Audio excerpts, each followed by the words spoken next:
हम मीनू झा प्रणाम करै छी समस्त मिथिलावासी के। एकटा समदाउन लऽ कऽ उपस्थित छी। आशा करै छी अहाँ सबके नीक लागत। धन्यवाद। जय मिथिला, जय मैथिली। के मोरा जन्म देला मुँह माउरे हाल, मुँह माउरे हाल, के कयल प्रतिपाल, के रे कयल प्रतिपाल। बाबा मोर जन्म देल मुँह माउरे हाल, मुँह माउरे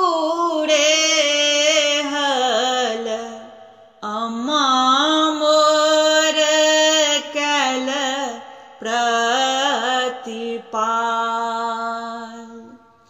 अम्मा मोर कयल प्रतिपाल। के मोर दुख देल सब सुख हरि लेल, सब सुख हरि लेल, के मोरा पलंगा ओछाय, के मोरा पलंगा ओछाय।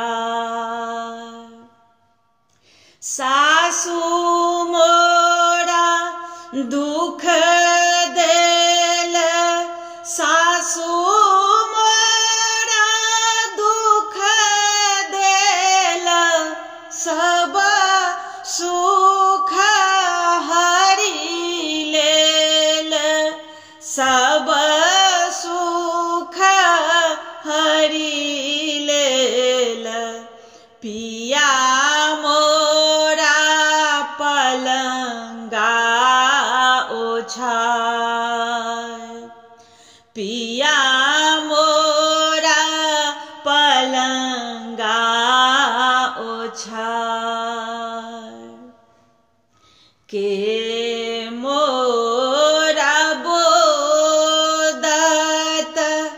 के पर बोधत, के पर बोधत, के मोरा कयल बिलाप,